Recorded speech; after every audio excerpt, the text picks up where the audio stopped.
tunaenda kuchukua matatu, and I'm telling you Cindy, I will live in this neighborhood.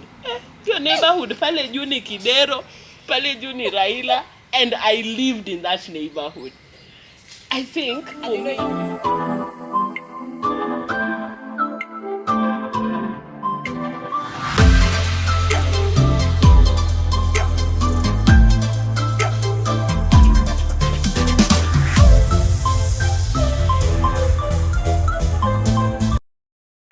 another interesting part that I admire in you so much, and if I've never told you, I admire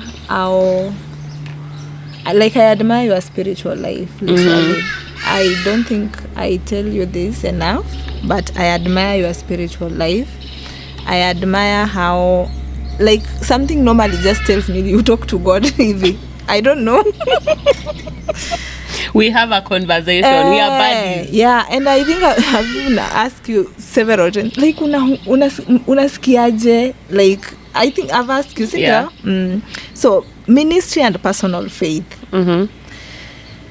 For you, I know ministry is more than just a calling. Yeah. And even at some times, you've told me everything you're doing around study is more of ministry. And I just wanted us just to get to know how you balance ministry with work again. I even don't want to link it to work, but I just want to know, how do you balance ministry? Yeah. Because I've seen you like also being assistant in that area. And just tell me your journey in your spiritual journey and how you've gotten here. That's a very good question. I think for me, my faith is truly my everything. If I were to lose everything, I would hold on to my faith. Because one of the things that I truly believe is I would never have been where I am. I would never have amounted to the person that I am today if I didn't have my faith to rely on. So for me, I don't joke with my relationship with God. My relationship with God is my anchor. I think when I go through the toughest of the toughest moments, the thing that keeps me up and keeps me sane is the fact that I know that God will never ever put me in a scenario that He will never take me out of. And so I think my faith is really truly my everything.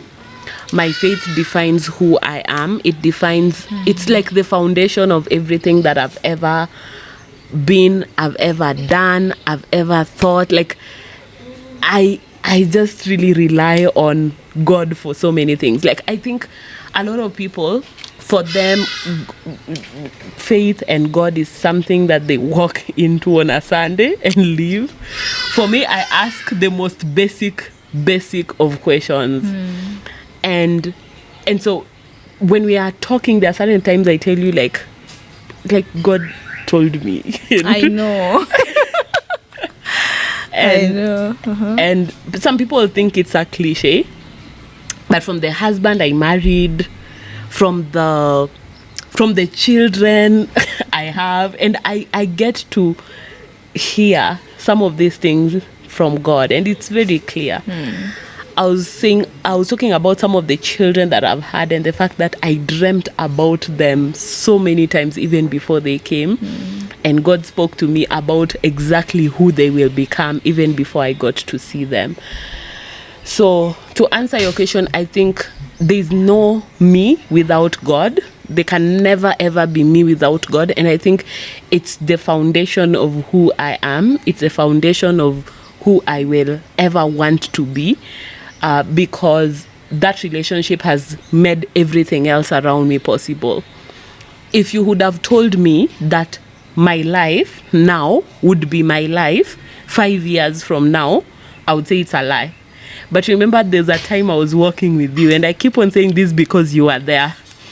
and we were living sovereign, and we were at our brokest, the most brokest moments of our lives. I think I was earning 35K. I was earning nothing. You're earning nothing. You're still a volunteer. Yeah. And you are living sovereign, and you are working because pesa kidogo inatuchenga. Lazima tuende matatu.